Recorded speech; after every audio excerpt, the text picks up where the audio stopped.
Expectation jobs. இன்னைக்கு வீடியோல Charlie Chaplin பத்தின ஸ்டோரி தான் பார்ட் 2 கண்டினியூ ஆக போகுதுங்க. ஆல்ரெடி பார்ட் 1 வீடியோ போட்டிருக்கு, பார்க்காதவங்க செக் பண்ணி பாருங்க. ஸோ பார்ட் 2 வீடியோக்குள்ள போறதுக்கு முன்னாடி உங்களுக்கு ஐடி ஃபீல்ட்ல ரொம்பவே இன்ட்ரெஸ்டா இருக்கு, அதுல புதுசா வந்த டெக்னாலஜி பத்தி லேர்ன் பண்ணிட்டே இருக்கணும்னு நினைச்சீங்க அப்படின்னா நம்ம கிட்ட இருக்கக்கூடிய டாப் ஐடி இண்டஸ்ட்ரி எக்ஸ்பர்ட்ஸை வச்சு நம்ம பண்டல்டு கோர்சஸை கிரியேட் பண்ணி எக்ஸ்பெக்டேஷன் அகாடமில போட்டிருக்கோங்க. உங்களுக்கு டைம் இருந்துச்சு அப்படின்னா அதையும் செக் பண்ணி பாருங்க. அதை பத்தின டீடைல்ஸ் அண்ட் லிங்க் எல்லாமே டிஸ்கிரிப்ஷன்ல கொடுத்திருக்காங்க. ஃபைனலி 1910 அவர் நினைச்ச மாதிரியே அமெரிக்கா போய் சேர்ந்துடுறாரு. அங்க போய் இறங்கணும்னு பெரிய வெளிச்சம், பெரிய இடம் எல்லாத்தையுமே பார்த்து ரொம்ப மெஸ்மரைசிங் ஆயிட்டாரு. ஆனா அமெரிக்கா அவரும் நினைச்சதுக்கு கொஞ்சம் சப்போர்ட் பண்ணலன்னு சொல்லணும். ஏன்னா அங்க இருக்கிற காம்படிட்டர்ஸ் எல்லாம் என்ன பண்ணிட்டாங்க அப்படின்னா சார்லி சாப்ளினை பீட் பண்ணிட்டாங்க, கிழிச்சு தொங்க விட்டாங்கடா அப்படின்னு சொல்லுவாங்கல்ல, அந்த மாதிரி ஆயிடுச்சுங்க அவரோட நிலைமை. அதுக்கப்புறம் அதுல இருந்து அவருக்கு வெளியே வரைக்கும் ரொம்ப பெரிய பிரேக் தேவைப்படுச்சு. ஸோ ரொம்ப பிக் பிரேக் எடுத்துட்டாருன்னு சொல்லாங்க. அதுக்கப்புறமேல் தான் கீஸ்டோன் ஸ்டுடியோ அப்படிங்கிற ஒரு ஸ்டுடியோ என்ன பண்ணிருக்கு அப்படின்னா அவருக்கு வந்து சைலண்ட் மூவில நடிக்கிறதுக்கு சான்ஸ் கொடுத்திருக்காங்க.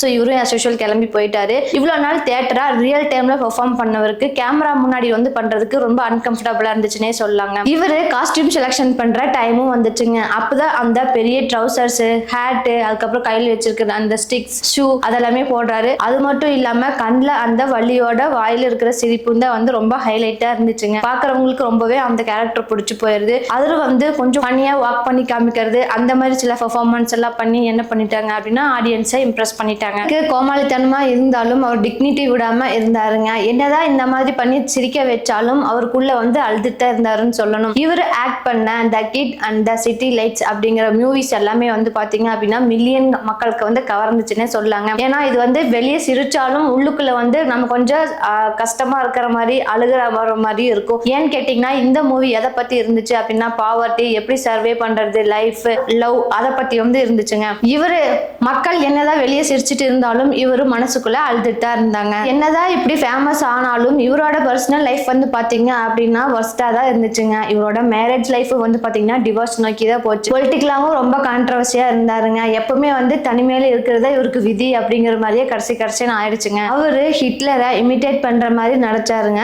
த டிக்டேட்டர் அப்படின்னு. அது பயங்கரமான வைரலாய் ஹிட் ஆயிடுச்சுங்க.